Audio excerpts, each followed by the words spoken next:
Paul, to grammar school.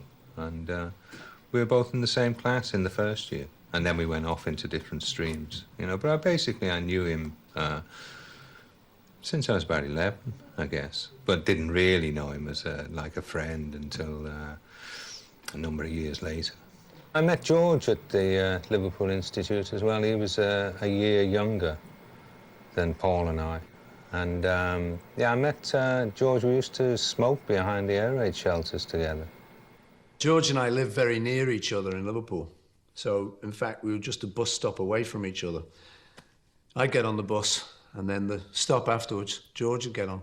So being quite close in age, we'd sit together and we'd talk about stuff and that. In fact, he was, I think, about 1.5 years younger than me.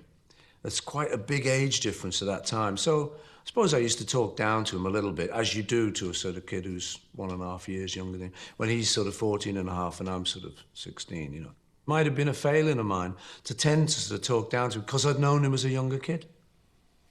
He was always about 9 months older than I. Even now, he's still 9 months older than me. Paul met me the first day I did Bebopaloola live on stage, and a mutual friend brought him to see my group called the Quarrymen. I had a mate at school who was called Ivan Vaughan, and we were born on exactly the same day in Liverpool, so we were great mates. And one day he said, "Do you want to come to the Wilton Village Fete?" So I said, "Yeah, all right."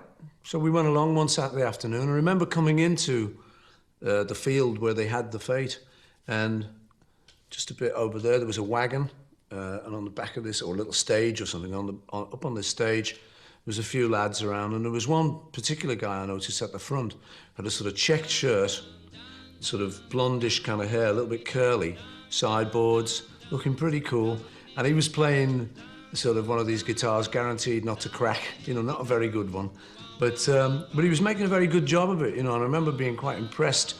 And he was doing a song by the Del Vikings called Come Go With Me. And the thing about it was, he obviously didn't know the words, but he was pulling in lyrics from blues songs. So instead of going, come little darling, come and go with me, which is right, he'd then go, down, down, down to the penitentiary. And he'd be doing sort of stuff he'd heard on Big Bill Brunsey records and stuff. So I thought, that's clever. He's pretty good. That was John. And we met and we talked after the show, and I saw he had talent, and he was playing guitar backstage and doing 20 Flight Rock by Eddie Cochran. Ooh, well, I gotta get with a record machine. When it comes to rockin', she's a queen. We love to dance on a Saturday night. All alone where I can hold her tight. But the thing I think impressed him most was I knew all the words. I walk 1, 5, 3, 5, 4, 5, 6, 7, fly more.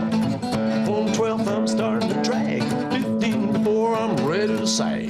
Get to the top, I'm too tired to rock.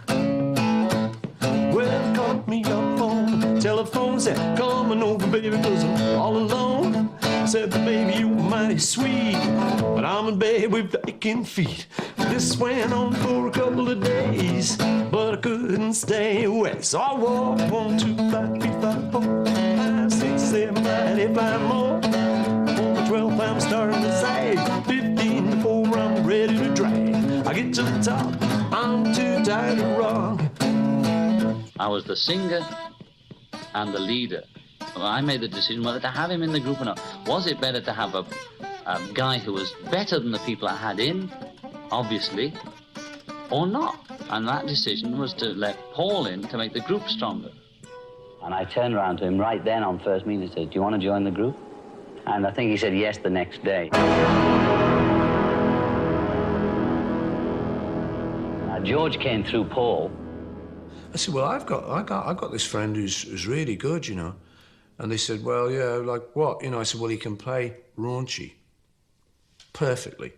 Down, down, down, down, down, down." And we all loved that song. So we said, "Well, gotta try him out." Remember, we ended up on the top deck of a bus, empty, late night bus kind of thing, and just us there. And he said, "Go on, George, get your guitar out. Go on, you show him, man." I thought, And he got it out. Down, down, down, sure enough. Note perfect, raunchy. you're in.